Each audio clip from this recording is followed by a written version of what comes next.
What's up to all my people, and welcome to Stoniecast number 118 and season 4, episode 16 of Thoughts and Hunches, making money in bunches and sucker punches. It's your boy Stony coming back at you for the 118th time, and I'd like to welcome all of my fellow lowlifes, hoodlums, scumbags, shady characters, anybody named Phil Mickelson, altar boys with unhealthy relationships with their priests, hustlers, cheats, foul-mouthed raging alcoholics, friends and family of the gooch, fienders with abusive language, and degenerates. I mean, let's face it, anybody with a massive gambling problem. If you're new to the show, hey, that means you probably fit into a few of those categories, so welcome, because you're one of us. You're one of us, one of us. Gooba Gabba, one of us. We accepted one of us. Get it? Do you understand the reference? You got to by now. All right? Make sure to hit the subscribe button right down here in the lower right-hand corner. That way you get notified every time I put out a new video. To spread the word, that's also really easy. Just tell other scumbags that you know to go to YouTube and enter Thoughts and Hunches in the search bar. That way, it'll take you right to my page and you can get dialed into everything that I give you. Also, if you're new and you don't know what's what with this channel, it's college and pro football winners, MLB playoff winners, and college basketball winners. I give you my picks to get you to the window with a ticket to cash. The books don't expect a guy like me to deliver this many winners. Nobody does. I'm an outlier and a disruptor. I'm like the Beastie Boys. Step into the party, disrupt the whole scene. It's what I do. Now, before I get to the picks, I have a few thoughts and programming notes as usual. A message to all NFL or all football coaches at any level. Take the points. When I say take the points, I mean take the field goal on 4th down.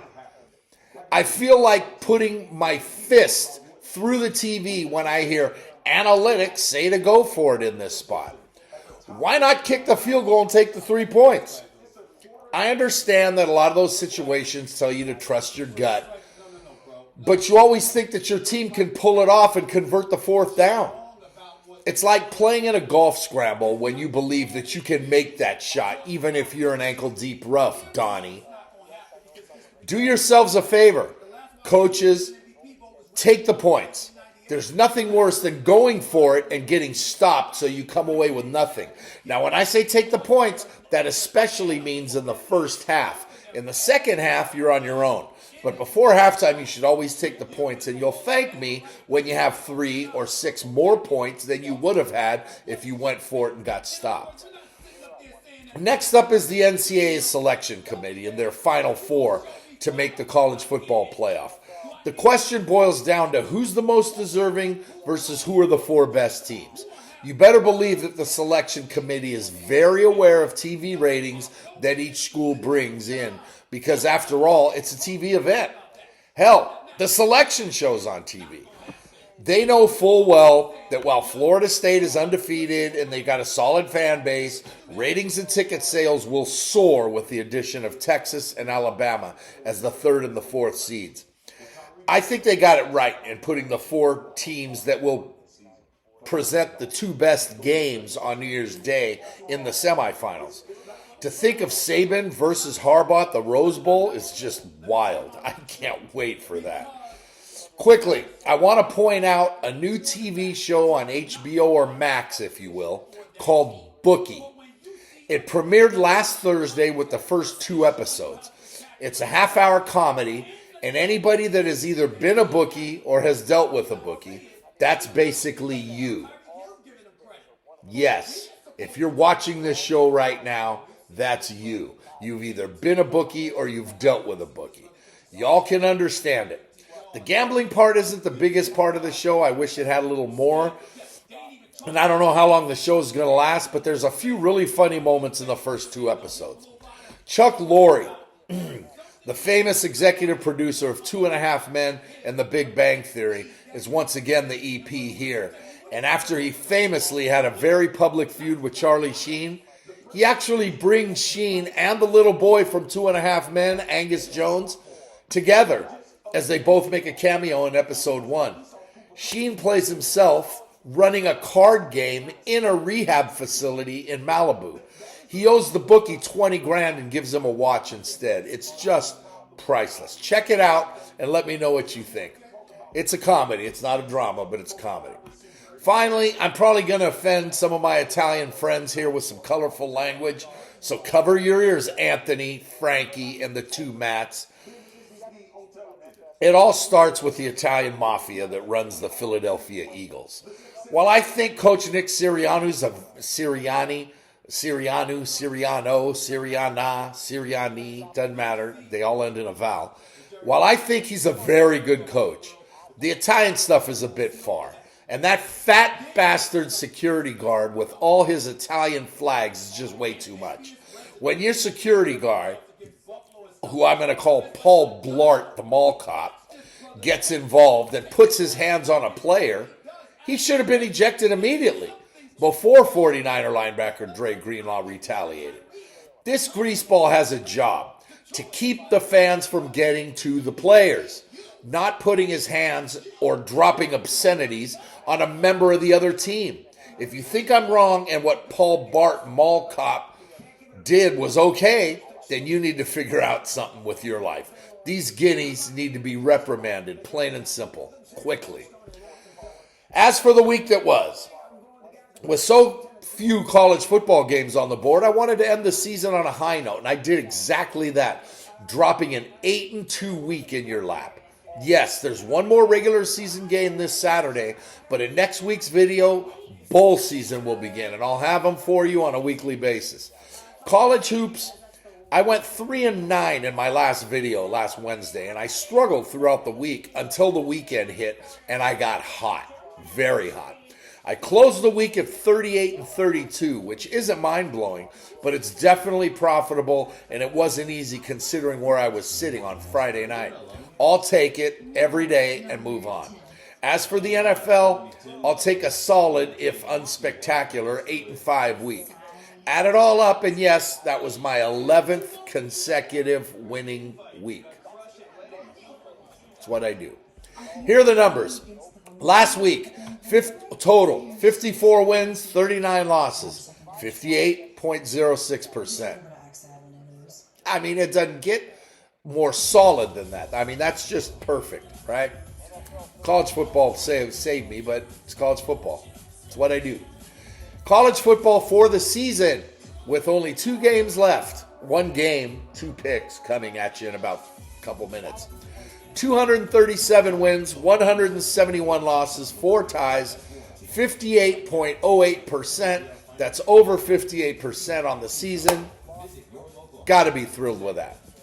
NFL on the season, 123 wins, 72 losses, 2 ties, 63.07%.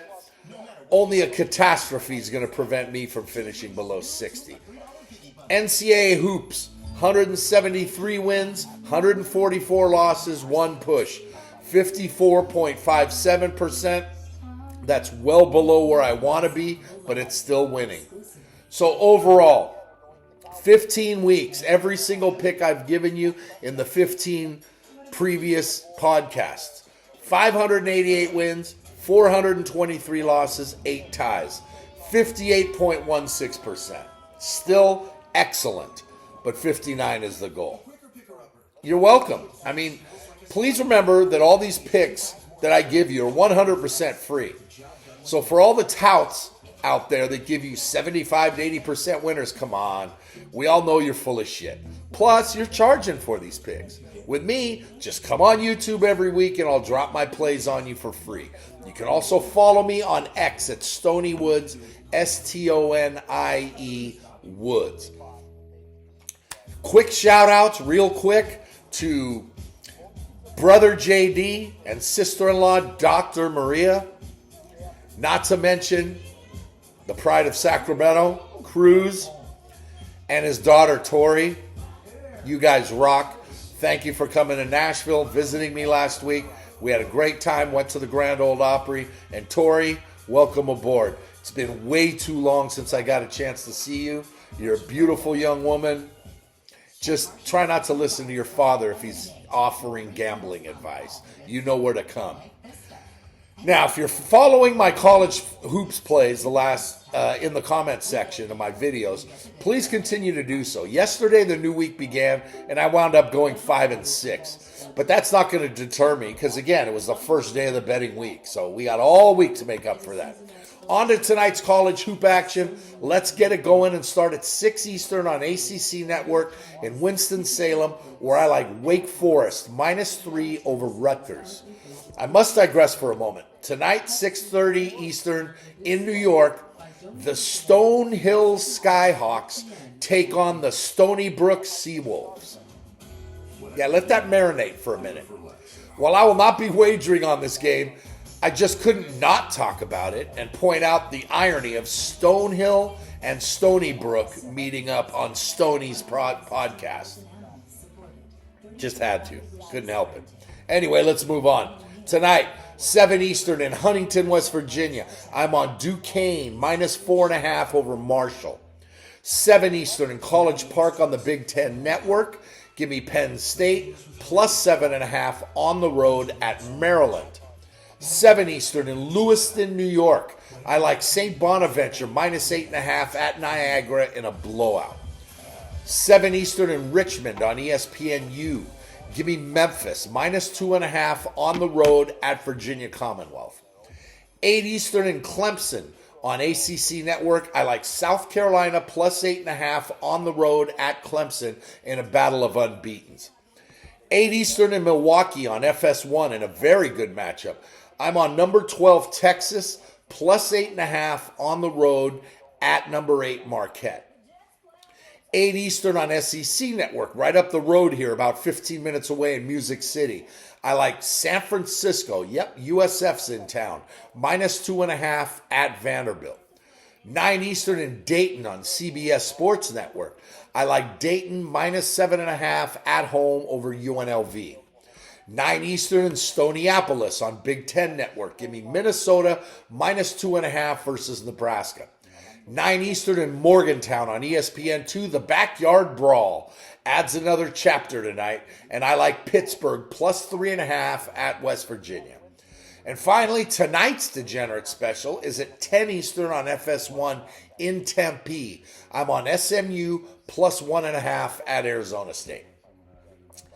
Before I move on, I'm looking at the TV right now, and they're showing Aaron Rodgers sitting down with Pat McAfee. Aaron Rodgers is a punk bitch.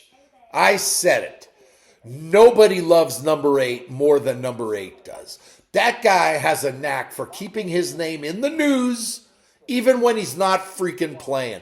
Go away. Nobody wants you anymore. Even the Jets probably don't want you. He's now the media leaks with Zach Wilson. It's just a joke. Go away, Aaron. Just go away. Okay, let's move on. NFL Week 14 starts at 8:15 Eastern on Amazon tomorrow night in the Steel City at the stadium formerly known as the Giant Ketchup Bottle. The Steelers are 6-point favorites over the Patriots in what will truly be an unwatchable game. 2 backups. New England is 2-10. They're god-awful and arguably the worst team in the NFL. They've lost 5 straight, and in their last 3 losses, they've become the first team in 75 years to lose 3 straight games while not allowing more than 10 points in any game. And they lost all 3. The Pats' offense is a mess, and facing Pittsburgh's defense ain't going to help them, right? The Steelers' offense has their own issues, and with starting quarterback Kenny Pickett out for a couple of weeks now, they hand the reins to Mitchell Trubisky. Okay, I mean, expect a pretty speedy game because all of the running going on first and second down. I just can't in good conscience take the Pats here. I just can't do it. So I'm going to take Pitt and lay the 6, which is dangerous. Saturday NCAA football has the last game of the regular season at 3 Eastern on CBS, and it's one of the all-time coolest rivalries and one of my favorite games. It's the 123rd Army-Navy game. Both service academies are 5-6, and Army is a 2.5-point favorite with the total listed at 28. This game is traditionally in Philadelphia, the site of the signing of the Declaration of Independence. But this year it's at Gillette Stadium in Foxborough to coincide with the 250th anniversary of the Boston Tea Party. And for Navy fans, the 225th anniversary of the first voyage of the USS Constitution. This is crazy. With both academies heading to the American Athletic Conference, that means if they finish 1-2 in the AAC standings next year or any year, they're going to wind up facing each other twice in that particular year. As for this game, Navy lost 3 of their first 4, won 4 of their next 6, and lost Thanksgiving weekend to SMU. Army has been much more streaky. After starting 2-1, the Cadets then dropped 5 straight before winning their last 3.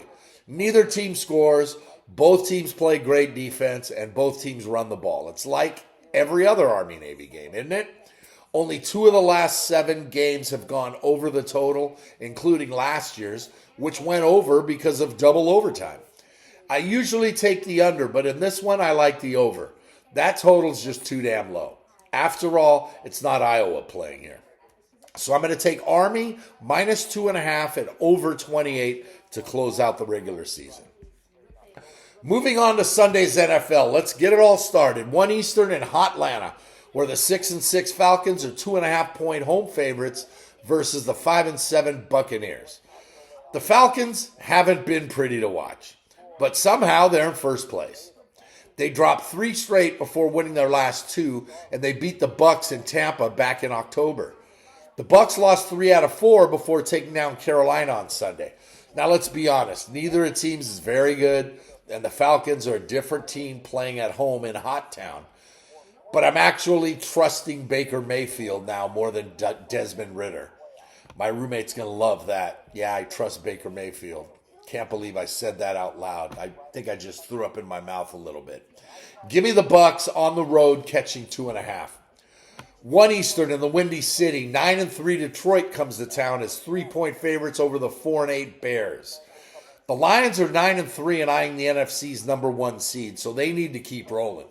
After a bad loss at home to Green Bay back on Thanksgiving, Detroit bounced back and took out New Orleans last week. The Bears have won 2 out of 3, and the loss was in Detroit 3 weeks ago. In that game, the Bears blew a late lead, but they're now rested after coming off a bye last week. Plus, Chicago's a reverse turf home underdog. Give me the Bears and the field goal at home.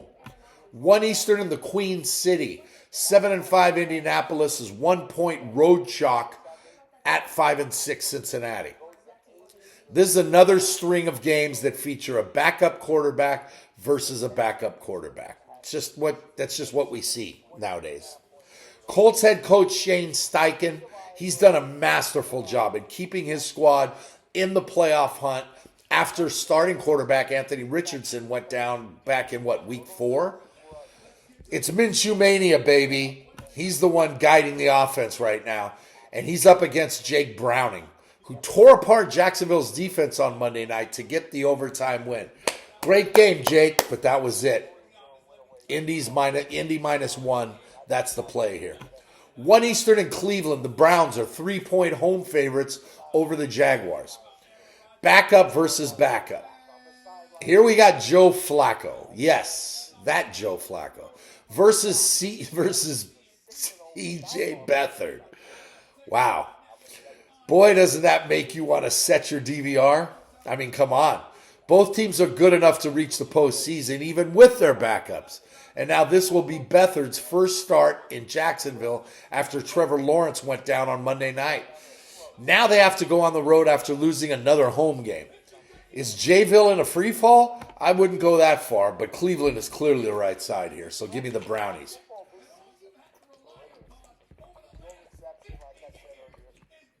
Excuse me, yeah. Yes, that is Stephen A. in the background. By the way, great interview with Stephen A. Smith and Clay Travis on YouTube. Just Google it. It dropped yesterday. Hour and a half. It's kind of long, but it was excellent. The two of them are on complete opposite ends, but they spoke really well, and you could tell there's a serious, I don't want to say man crush, but a serious respect that they have for each other. It was really cool. So check it out, Stephen A. and Clay Travis. Moving on, back to the NFL. 1 Eastern in the Big Easy. 5-7 New Orleans is a 3-point home favorite over 1-11 Carolina. The Saints are a tough team to read. They've won games they shouldn't have, and they've lost games they should have won. Derek Carr has been very erratic, and since he had a good showing on Sunday, I expect him to retreat this weekend, even if he is at home playing the worst team in the NFL. Carolina's been in plenty games, and I expect this one to be more of the same. Saints win, but they leave the back door open long enough for the Panthers to sneak in. 1 Eastern at Snoopyville in New Jersey. The 7-5 Texans come in as 5.5-point road favorites over the 4-8 Jets. Houston continues to defy the odds with rookie head coach and a rookie starting quarterback. But they clearly overachieved this season. Or are they really this good? Well, one thing we know for sure is that the Jets are not good at all. Although their defense is one of the best in the NFL, their offense is awful. With all that said, give me the 5.5 with the Jets at home because they cost me last week and can't do it twice in a row, can they? They probably will, but I don't give a shit. Give me the Jets. 1 Eastern in Baltimore, the 9-3 Ravens are 7-point home chalk over the 6-6 Rams. All of a sudden, the Rams are in the thick of a playoff race, and as they get healthy, they become more dangerous. Speaking of dangerous, the Ravens are very dangerous, especially at home against NFC teams. This one gets away from the Rams as the Ravens run all over LA's defense in an easy win for Baltimore and my second strongest play of the week. 4 Eastern in America's Playground, 6-6 Minnesota is a 3-point road favorite over the 5-7 Raiders. Again, it's backup versus backup. Josh Dobbs tees it up against Aiden O'Connell. In a battle of two teams that have each dropped their last two, and they're both teetering on the verge of irrelevance, if they're not already. I don't like either team here, but if I'm forced to take one, I'll take the Vikings and lay the field goal. Yeah, why not? 4 Eastern at 501 Denim Jeans Stadium in the Silicon Valley.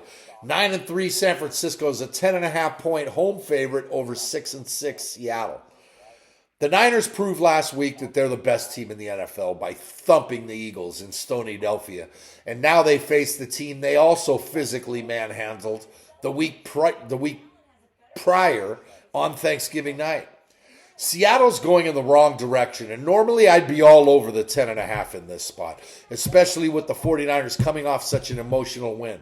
But if I take the Seahawks and the Niners continue to pound them like they did 3 times last season and once already this year, I'd feel like a fool. So give me the Niners and lay the hammer. 4:25 Eastern in Kansas City, the 8-4 Chiefs are 2.5-point home favorites over the 6-6 Bills. The defending Super Bowl champs have dropped 3 out of 5, and the reality of paying Patrick Mahomes all that money is now catching up with them, as he suddenly doesn't have anybody trustworthy to throw to. That includes a banged-up Travis Kelce.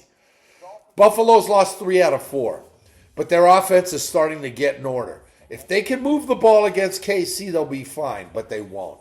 I don't see the Chiefs dropping another one, especially at home. So I'll take KC in the lock of the week, -2.5. 4:25 Eastern in Inglewood, always up to no good.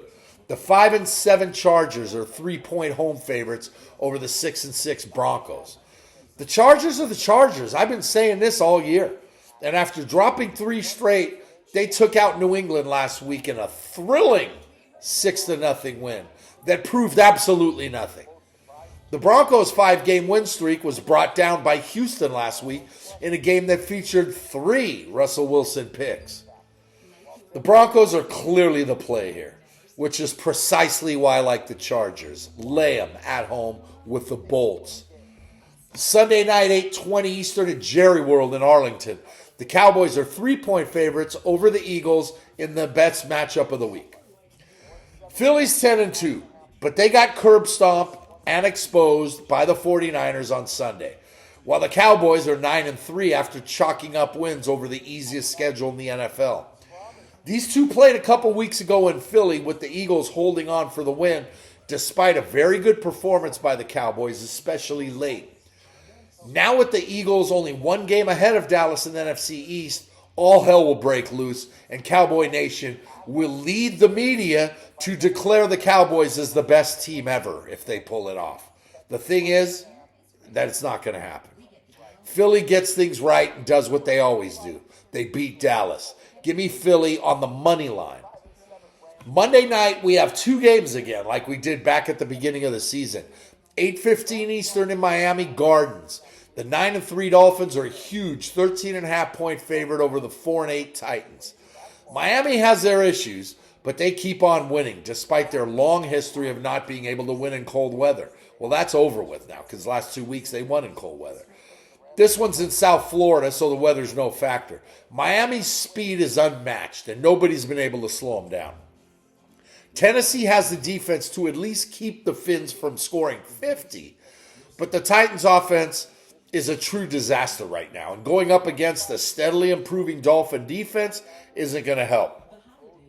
Give me the Fins here in a blowout. Finally, the last play is at 8:15 Eastern on Monday night at Snoopyville in New Jersey, where the 6-6 Packers come in as 6.5-point road chalk over the 4-8 Giants. A month ago, both of these teams were awful. But all of a sudden, Jordan Love found his groove and started slinging the ball all over the field as the Packers have ripped off 4 out of 5. The Giants were a 2-8 disaster, but they won their last two, though Washington and New England are hardly the 49ers and the Eagles. I like Jordan Love. I always have. I liked him at Utah State. Now we're finally seeing what he can do, and the Giants aren't nearly as bad offensively as we saw a month ago. Pack win, Giants cover. Give me the G-Men at home with the points to close out the week. So that's all 15 plays and the one college football matchup added to the daily college hoops. And yeah, I gave you some plays in college hoops for tonight, but make sure you're checking back daily in the comments section to get more of those. The next video will once again be next Wednesday. So get those bets in and make sure to remember that I'm going to meet you right there at the window. All right? Until next week, remember that if you want to win big, you got to bet big. You can't go broke taking a profit. Scared money don't make money. For me, the action is the juice.